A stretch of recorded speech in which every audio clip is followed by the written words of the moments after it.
Welcome to Color Country Politics, where we discuss all the important political issues facing Iron County, Utah. Our guests include elected officials and community leaders in or representing Iron County. This is episode 42, Chairman of the Board. Welcome back to Color Country Politics. We are really excited to be here today. I'm Jennie Hendricks. I'm Jesse Harris. And we are thrilled to have gubernatorial candidate Thomas Wright with us here today. We were able to kind of snag him as he was coming through southern Utah and give you guys kind of an insight into why he's running, what he's doing, why he's here, and what's important. So thank you so much. Oh, it's so great to be here. Yeah, I think the world of both of you, and I think it's great what you're doing, giving people an opportunity to talk in more detail about why they're running and some of the issues that we face. I think it's a fantastic forum. Yeah, we find that our audience really enjoys getting sort of those more in-depth answers. So, like I said, Thomas Wright is a gubernatorial candidate. His running mate is Rob Bishop, which I gotta tell you was a brilliant move. Thank you. That was fabulous. Thank you. But let's just start telling us kind of your history, why you're here, why this is important. Who are you? Yes, Thomas, who am I? you? Well, I'm a Utah native. I was born in Utah. I was raised in Utah. I'm a product of Utah public schools. My kids are products of those public schools. And I love Utah. And I love everything about it. I built my business here. I've raised my family here. My wife and I have 4 children, been married 22 years. And we have built our life here, and we love Utah. Mm-hmm. And I'm not from government. I've been involved in the political process, being a volunteer in the Utah Republican Party, having been the chairman and delegate and some of those things that are volunteer positions. So I know the process. I know some of the challenges, and I know how it all works. Mm-hmm. But I don't have all that entanglement. I don't have all those past votes and relationships people I'm beholden to. But I'm really concerned about Utah. Yeah. We've been the best managed state. We've had some great leadership in this state. We all love living in Utah. Right. We love the lifestyle. We love the people. Don't we? Absolutely. It's an incredible place. Yeah. But it's who we are to want to be better. Yep. And we know that when things are going really well, 2 things can happen. It can be really easy to do nothing and just think it's going to always be that way. Right. Mm-hmm. And sometimes leadership, you're like, wow, it's going really well. Maybe I'll just do nothing. That's a temptation that you can't fall for. Right. And 2, we know that if we think it's our destiny to always be on top, we'll lose it. Mm-hmm. When you get that pride going and you think, oh no, it's just Utah, we're going to always be this way. That's the time you have to really guard against some of the challenges. Mm-hmm. So I look down the road and I say to myself, I've never held a public office. I've been a volunteer. I know how it works, but I've been a business person. Mm-hmm. I built a business. I built a real estate business in the Great Recession. Mm-hmm. I know what it's like to make payroll and to grind away on those lease payments. Right. Right? Yeah. Yes. You guys remember Preach. that? Preach. Oh my gosh. How could we ever forget? Right. Please don't ever let me forget. Yeah. And I know what that's like, and I know what it's like to be loyal to employees and have people relying on you and their families relying on you, and to do it in arguably one of the most difficult real estate markets ever.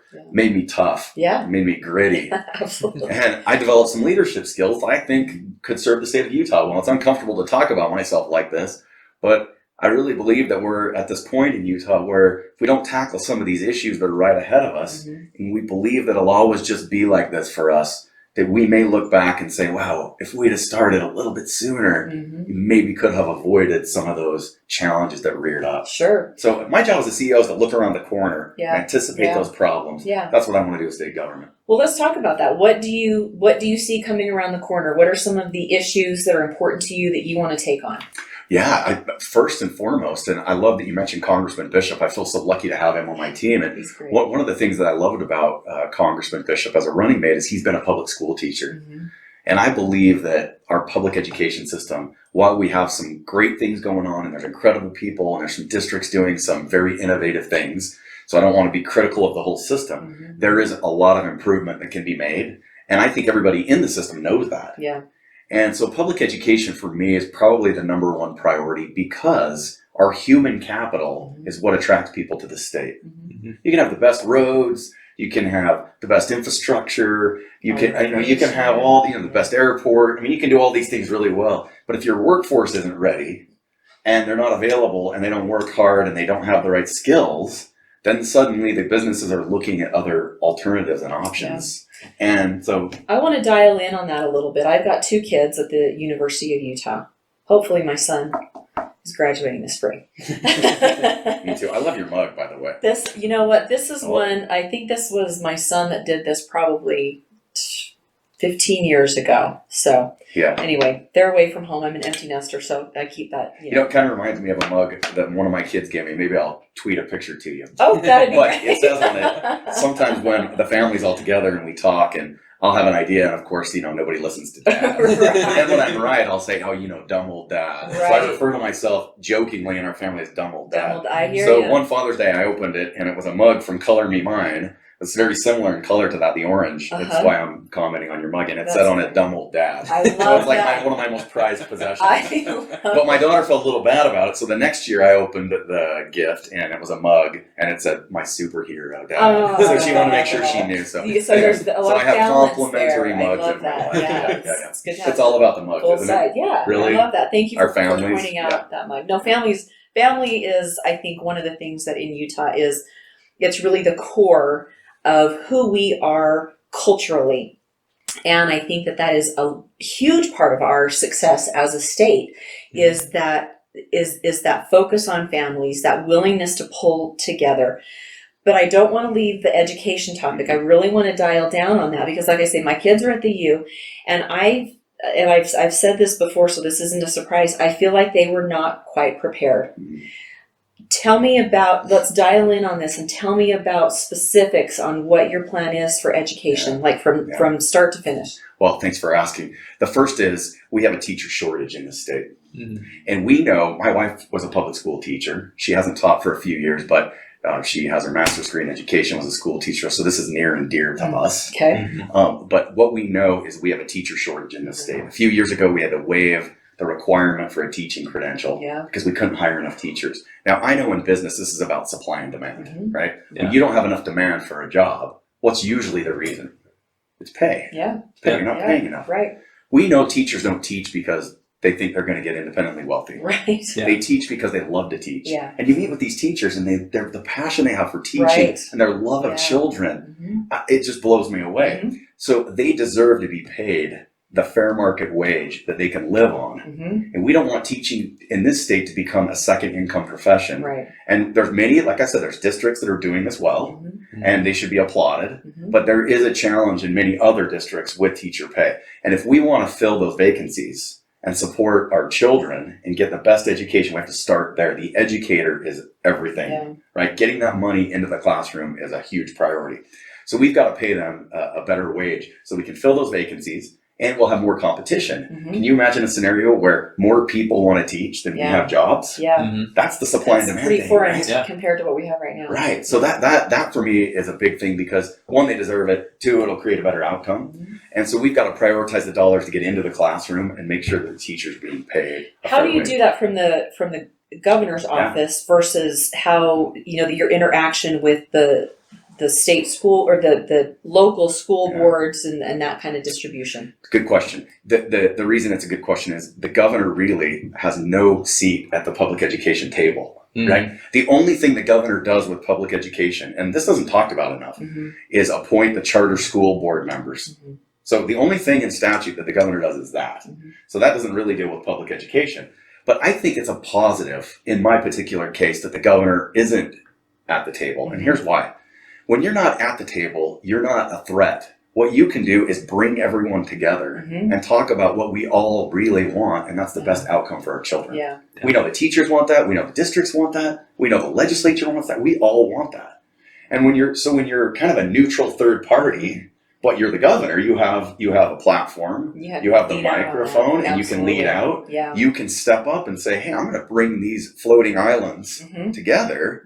And together we're going to unify into a larger mass for the greater good and for the good of our children.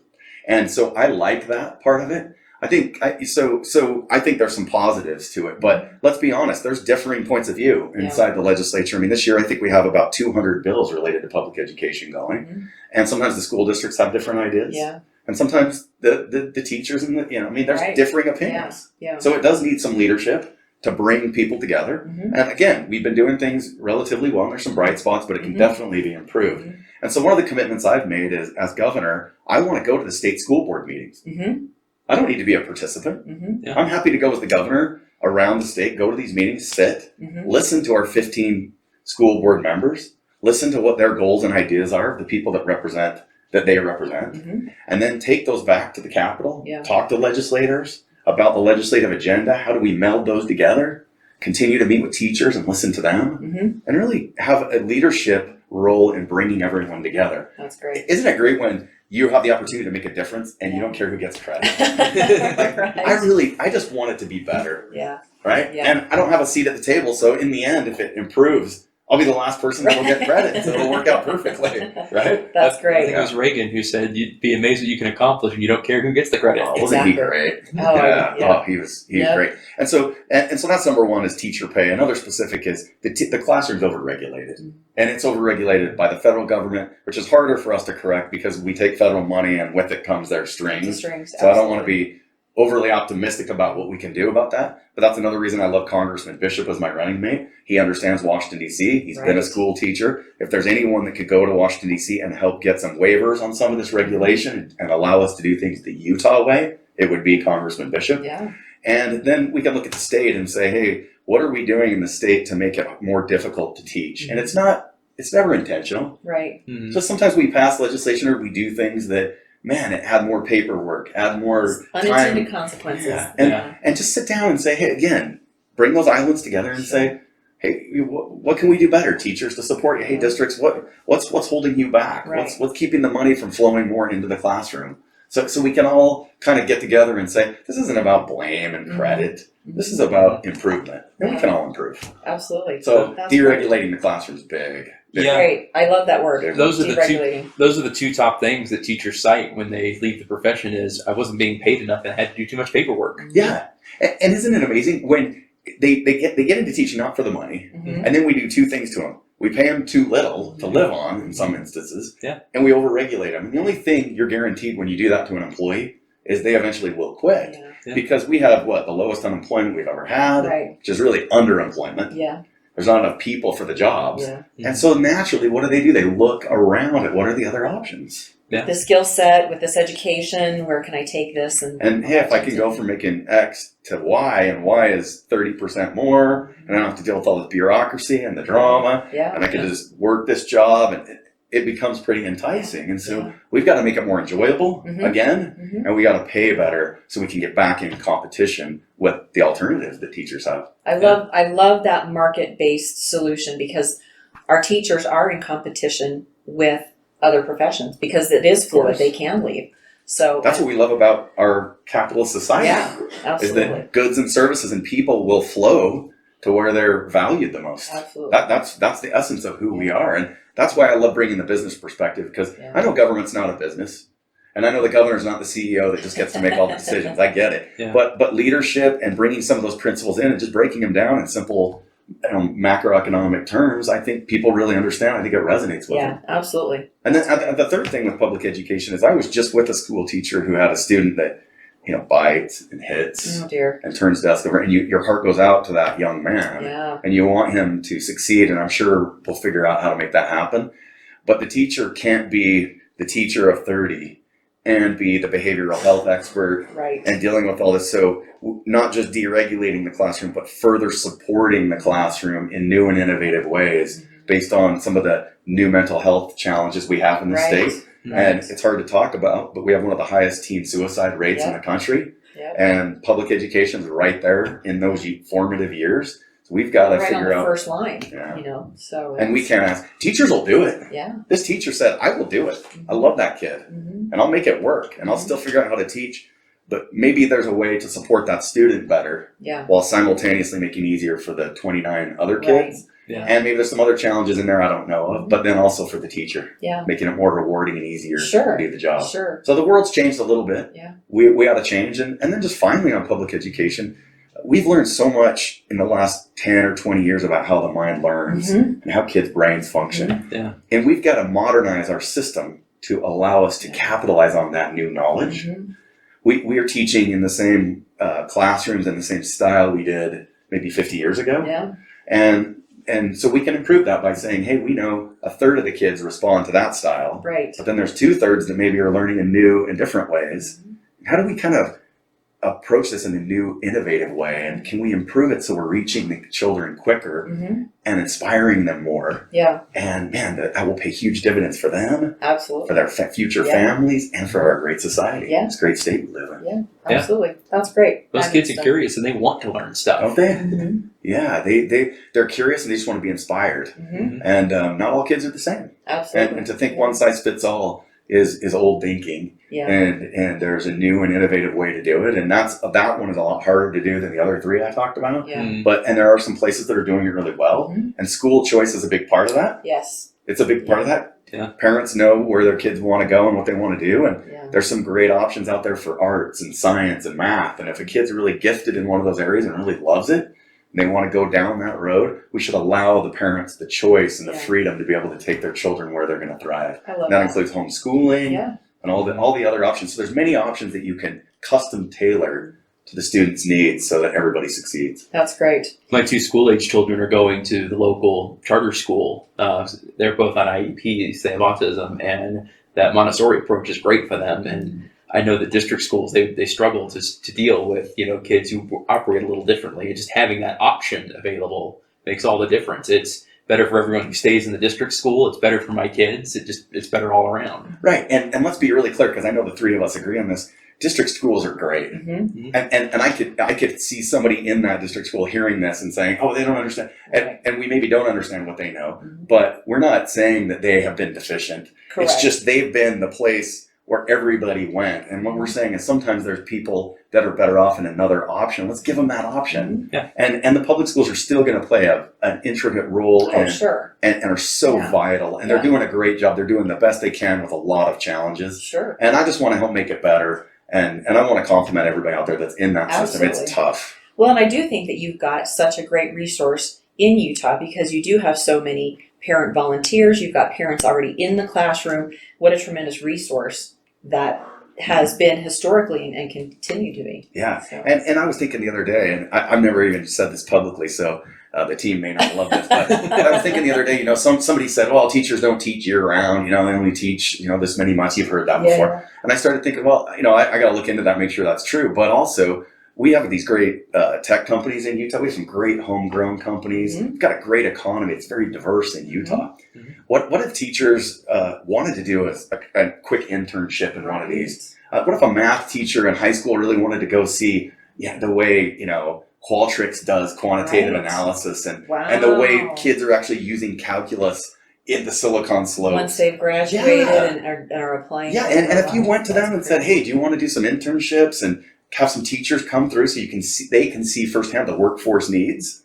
I love that. Then the teachers would be inspired, and that's what they really want, and that's why they're teaching, as we discussed earlier. Absolutely. So I just think there's a way better public-private partnership with education. I think there's a lot of uncharted territory that'd be really fun to explore with all the people that are in the system. With all the stakeholders. That's great. Yeah. Team's got to be okay with that, right? Yeah. Oh, we don't care.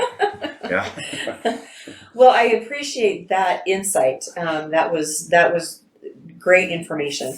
So you had mentioned you have sort of multiple parts to what your platform is and why you're running. Tell us what's next after education. Well, I think the issue is related to growth. I mean, we've experienced tremendous growth in the states, population-wise, economically. So with that comes a lot of challenges. Air quality along the Wasatch Front and in Cache Valley and in other places.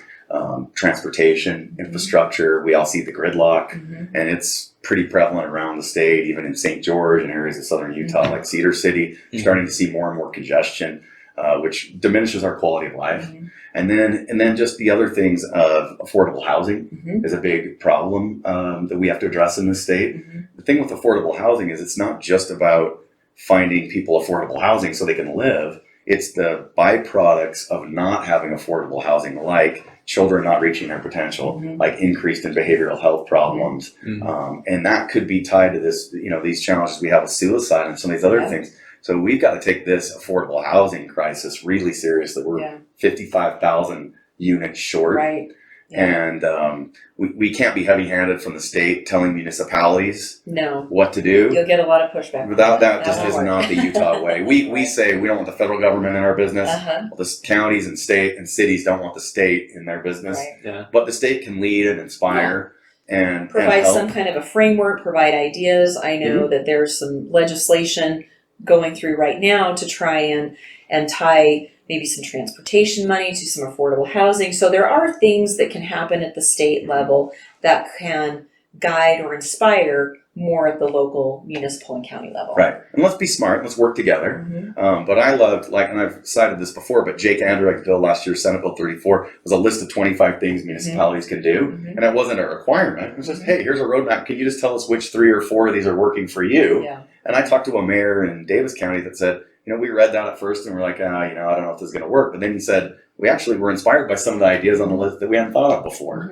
And that's what we need to do. Because Utahns we're compassionate, we're hardworking, we care about everyone in our society, and we'll do the right thing. We just need to be inspired to do it sometimes, and sometimes we just need a little direction, and we need to know the problem that's out there. Right. Because it can be easy to get into your regular life working, you're busy, and you just don't realize there's an affordable housing crisis maybe. Right. Yeah. But to a lot of people out there, they realize it. Yeah. And it's dramatically affecting their quality of life. Yeah, So, no, the cost of housing has risen so high relative to the income over the last maybe 10 or 12 years that disparity is kind of getting away from us just a little bit. Yeah, you're absolutely right. The costs of the housing have gone up dramatically faster than the wages. Even though wages have grown, wages have grown. It's still it's pretty dramatic. And I think the other thing is for those of us that have kids that are growing up and getting to that age where they'll become buyers, how sad would it be to have them not in Utah because they couldn't afford it? Right. And we obviously, not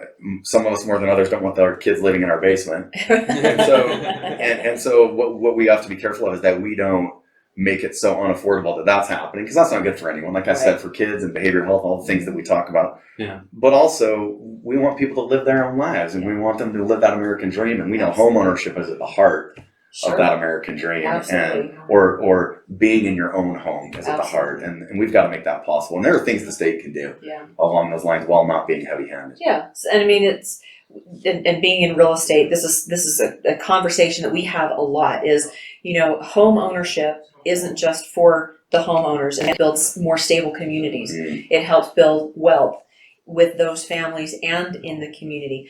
One of the things, and I'm kind of throwing this out just sideways here, we didn't talk about this before, but one of the things that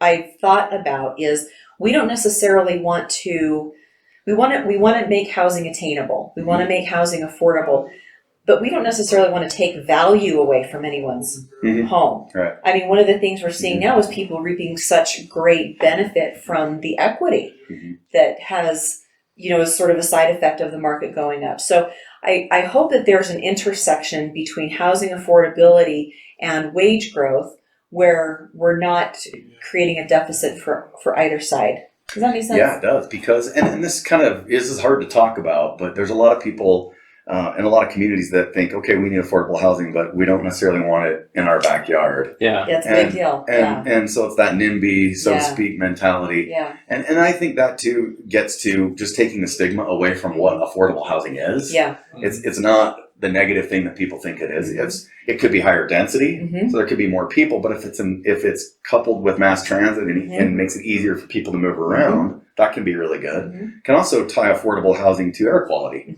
Because, and I said this in the Silicon Slopes debate, but when you allow people, the most affordable land is on the perimeter of any metropolitan area. So what happens is the developer buys the land. Well, now that's their cost basis. So naturally the home price will be less. And then what happens is, okay, well, now people are commuting further. Right. So now you have more air quality issues. Now you got to build more roads because they're further out. And then on top of that, now you're building new schools. That's taken away from our public education budget, where there could be schools in urban areas that are less populated than they once were, which is the case in some of our urban areas. That's happening. And so now you're building another school. Now you have a further, teacher shortage problem. Now you're competing for more. So it's just amazing to me as I've been running how intertwined all these issues are. You think they're in silos, and we'll just kind of take on one or the other and we'll deal with them, but they are all really interconnected. And so that's the thing is, and I look at these big box retailers as a solution, and you see these parking lots that are massive. And in the Amazon world, we're shopping at those retail places less, and it kills me for those retailers, and I understand their plight, but there's big open areas where we could put some affordable housing and have mass transit right there, and people could be walking to the gym instead of driving. And we know with air quality that it comes from those cold starts. Right. So if you can cut down on those cold starts, you're going to have less emissions, and you get people walking more. So all these issues are just like all woven. It's like a bowl of spaghetti. Right. You can't just grab one and pull it out, right? You're going to have a big mess on your hands if you try to do that. Yeah, absolutely. Well made points. Thank you. Okay, so anything else on growth before we move on? Oh, there's so much, but I think we've covered a lot of it. But transportation's huge, and you know, we need to utilize rail more to transport our goods and see if we can get some of the trucks off the road. The only solution can't be, or the main solution, just widening and expanding roads. We do need to do that in a lot of cases. There's a proper role for that, but mass transit and using rail has got to be we've got to have a cultural shift, and that's going to take some time. And one of the things I liken it to is seat belts. You know, when I was a kid, I remember my mom stopping on a road to pull one of my brothers off the top of the station wagon, literally. And you know, when we were all just climbing around in there, it was kind of a free for all. And now we wear our seatbelts. And we don't do that. And that was a hard cultural shift. Right. Yeah. And we can do that with transportation. Instead of this, hey, everybody's driving in their own car. And the philosophy on mass transit is, let's build it so people will get off my roads. Yeah. I want that straight shot to work on the road. Everybody else take it. I want my road back. Got to kind of change that thing. I saw a thing the other day that said, if you're sitting in traffic complaining about traffic, remember that you are the traffic. Yeah, and we can all do better, right? Me and maybe you. I mean, we can all do better in that. Trip chaining, living closer to where we work, walking more. I went to church the other day and I counted about 100 cars that had driven maybe 3 blocks or less, right? And I was one of them. Well, it was probably really cold. In your defense. Yeah, and you know what? There are people that need to drive to church. I understand. There's a lot of people that do. But I was thinking to myself, I could get up 10 minutes earlier. I could walk. I don't need to be driving here. Yeah. And there's if 70 of those cars don't drive, that's 140 less starts. Yeah. One to go, one to come home. Right. We just have to start thinking about it differently. And I think if we have leadership talking about these really small, finer points like cold starts and walking, and I think it becomes more cultural. No, I agree. I think that it is it's a cultural thing. And I remember sitting in the back of the station wagon facing where you just came from. You know, did you see my brother on that? Yeah. But you're right. It is a cultural shift. Nobody wore seat belts when I was a kid. We rode in the back of the truck and nobody cared. You know. No, it's just a different. So we can do it. So no, I think that's an inspiring. Seatbelts is an inspiration point for me. Yeah. Because I remember thinking, how are they going to get everybody to work? Do you remember thinking that? Yeah. And we did. Yeah. We did it. And we did. So we can do it. We can do it with our transportation thinking. Yeah. Okay, go team. Yeah. Let's do it. Let's do it. Okay. I talked about this at a town hall, and I even said, let's put, the inversion is there in the Salt Lake Valley, which is where we deal with air quality, or even along the Wasatch Front or Cache Valley.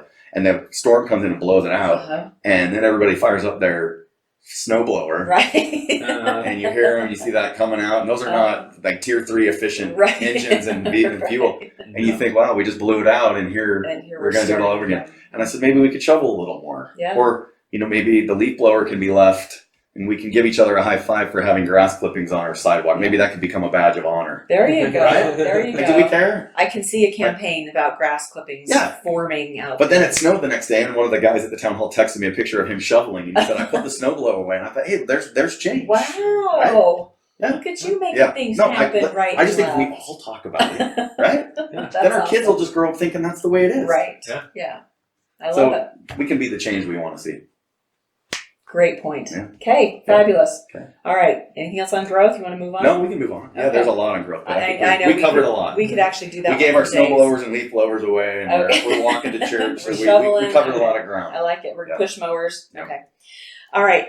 Tell me your thoughts on the rural Utah issues, because what I see is if you're not in a population center, which we are not, sometimes our issues are not prioritized.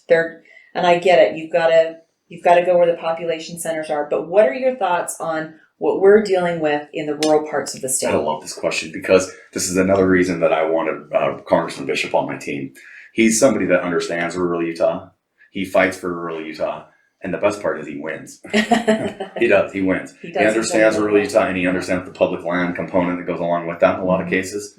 But I can tell you that you don't have to be from rural Utah to care deeply about rural Utah.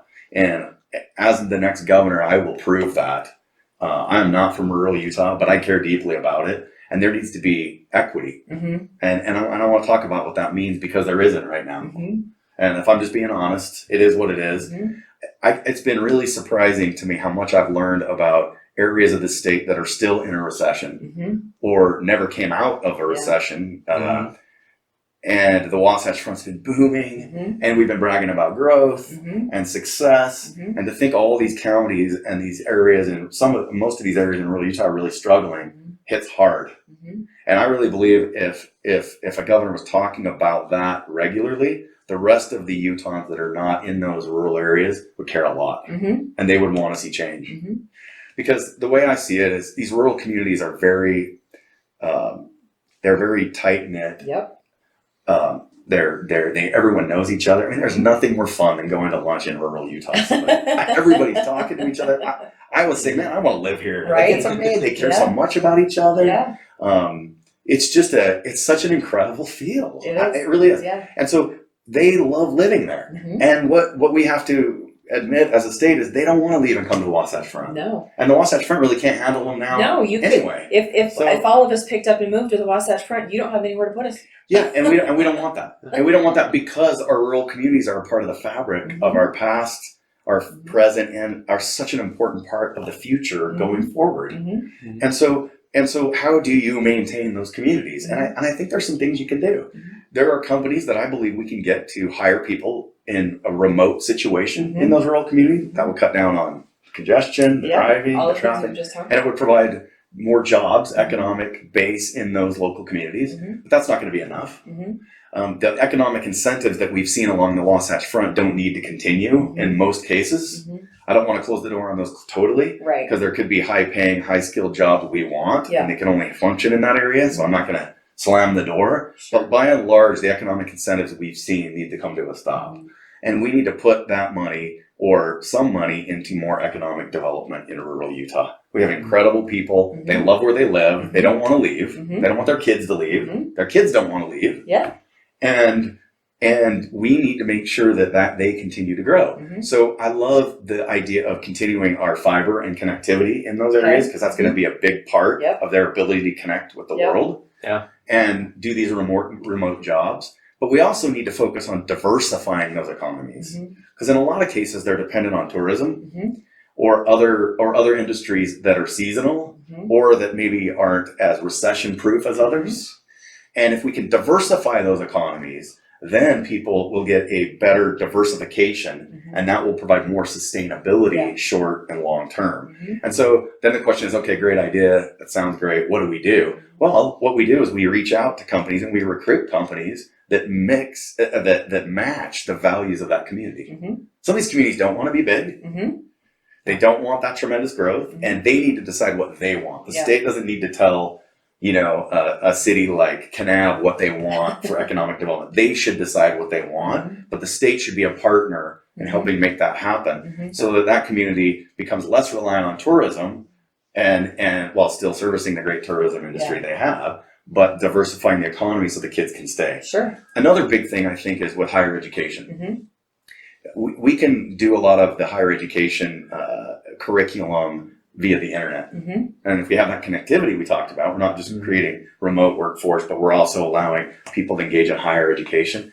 And even more importantly, children in high schools can be involved in concurrent enrollment with those higher education institutions. And the thought that everybody needs to go get a 4-year degree is not the way we need to go. There's plenty of 2-year degrees, carpentry, mechanics. I mean, and we need to take the stigma to the degree there is any for those, and take that off and create those kinds of jobs in our local community. Because what happens is right now, because they can't complete higher education in those rural communities, what do? They leave. And where do they go? Like, let's take Kanab, for example. Where do they go? They go to SUU in Cedar City, or they go to St. George to Dixie State, or maybe they go up to Salt Lake, they go to Salt Lake Community College. And usually what happens when they do that is they go up and they get integrated into the society and they get a degree, and then what happens? They don't come back. They don't come back. Yeah. There's no job sitting here for them. Yeah. I know so many people that went to SUU, got their degree, and looked around and said, man, I don't want to leave, but there's no job for my degree. Right. And so that's why keeping them in the community while they're getting that education will inspire them to find those workforce opportunities that exist in rural Utah. But I can tell you right now that Governor Wright, if elected, will focus on rural Utah. I won't be able to forget about it because I have Congressman Bishop, and he like I said, he fights for rural Utah and wins. Yeah. But more than that, it's a priority to me, Good. and it isn't just because it's a great talking point in a campaign. It's because it is so important to keep balance in the state. Yeah. We are already the fourth most urban state. If you look at our population, we are the fourth most urban state. I tell people that, they don't believe it. Yeah. I had a guy at a town hall Google it, and he was like, "Oh my gosh, you're right," and I was like, "Good," but we want to be who we are. Wasatch Front's an important part of who we are. Sure. There's a lot of good going on there, but we got to keep rural Utah in the picture, and it will not happen if we don't focus on it. Correct. And we have such tremendous resources and assets here. I love that you brought up trades, because I want to close the loop on this, because if you go back to our conversation about housing affordability and attainability, one of the huge factors is there's a lack of labor. There is a lack of skilled tradespeople to fill those jobs, and so homes aren't being built fast enough. So if there's a focus and that kind of cultural shift that we've been talking about to get more people into the trades, those are very well paying jobs. You can make as much money with a job in the trade or more than you can with many 4-year degrees or higher. So here in Cedar City and Iron County, we've got SUU that you brought up. We've got Southwest Tech that does focus on those trade. And they've done a great job integrating. Jobs, and they have really let out. I've been on the state board of regents for a few years, and I was on the Dixie State Board of Trustees before that. And what you've done with SUU and the technical college and merging those together is really ahead of the curve. And the rest of the state is really watching that. Good. And let me applaud Cedar City too. You all have done a fantastic job of diversifying your economy, right? You do have a big tourism component, but you've also done a great job of attracting manufacturing jobs and in aerospace and another place, right? And you've done a great job of that. And I loved reading up on the Port 15 project, right? Having that rail line that bisects, or I guess dissects that area and bringing goods in on rail and servicing Southern California and Las Vegas, getting those trucks off the road, using our rail lines, which is a lot less emissions and it's more efficient, and building that hub there that you can have commerce. So Iron County, Cedar City, we're just waiting. Bravo. And I know you have challenges in other areas as well. But you've done a great job of doing exactly what I just talked about. And I think that we are well positioned. So whoever is the next governor, if it's you, I'm telling you right now, we are very well positioned to help out with the inland port, with the tourism, with the trades jobs that we're talking about. We are ready to go. Well, we got your back. I'm going to take you up on it. Okay. If I'm lucky enough to be Utah's next governor, I will. Cedar City is an important part of the state, and you have so much talent here. You guys have such great perspective, and you're doing it. So why not take that expertise? And I really believe the next governor should really look at this as, we have great ideas as candidates. I think I have some ideas. But really, the strength of the state is in its people and rallying people together that are diverse and saying, let's come up with solutions that work for everyone to the degree we can and drawing on the wealth of knowledge that our citizens have. Oh, it's huge. It's incredible, isn't it? It is amazing. It is incredible. It's been the funnest part of the campaign. Meeting people, and they know so much about their local communities. They care so much.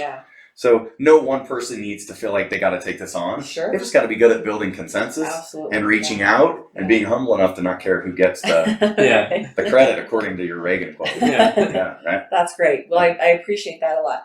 What else do we need to know about Thomas Wright, your campaign, the direction you're going? What do you want us to know? Well, I'm kind of the startup company in this race, right? Like I'm running against legacy companies that have higher name ID, that maybe are better financed or have more money, and they're all great people, and that's voters have a great choice. But I really believe that it's time for a new direction, and a fresh face with a new perspective will serve Utah well, and we can look at problems in a new way. We can turn over some of the thinking in our government agencies to make things more efficient and just move Utah in a new direction while not leaving behind any of the great things that are going on. I love Utah. It's been consistently ranked the best managed state, but that doesn't mean that we shouldn't reach for new heights. Sure. And that there isn't a new level of thinking. Absolutely. And we shouldn't be complacent in our thinking and think it'll always be this way, because as we said earlier, that's the danger zone in life, right? Absolutely. And so I believe that there's a next level. I think I'm the right person to do it because I combine that political volunteerism and knowing how the system works, but I'm also not from government. I'm a business person. I want to bring that business thinking. So I want everyone to get to know me. Because I really feel like if they do, they'll like what they see. And I want to be transparent with everyone. And I want everyone to know I'll always work hard, I'll always be transparent, and I'll bring it every day. I'm a tireless worker. I have a lot of energy. And there will not be one wasted day in a Wright Bishop administration. I believe that. I absolutely believe it. I've seen it in action when you were chair of the GOP. I was on the state central committee. And so I have seen that that effusive personality and that hard work ethic and your willingness to bring people together and look for solutions. I really admired that when we were working together. Well, that's a high compliment. So. And you did great on the Central Committee. And that's really another thing that I think a Republican nominee for governor really needs to focus on is let's unify our party again. It's been a long time since we've had that unity. And I'm not afraid to talk about it. There's a lot of great people on both sides. I'm not in either side. But let's get some strong leadership to unify people and get our party back where it needs to be. It's a big priority. I think that would be great. I think that would be extremely helpful for all the other goals if we're all rowing in the same direction. So Utah's a great place because we've had great conservative values. Absolutely. We need to keep it that way. And a lot of people are coming from blue states, and they bring some blue state thinking. So we've got to have a good conversation with them and love them and thank them for being here. But we know why Utah was, consistently the best managed state, and that's because of our conservative values. Fantastic. All right. Well, Thomas, thank you so much. Thanks for having me on. Can I come on again? It's fun to be here. Anytime we got a camera and a microphone. Great. We'll set it up anytime you want to come through. For having me on. Yeah, you bet. So this has been Color Country Politics. Thanks so much for tuning in, and we'll see you next time.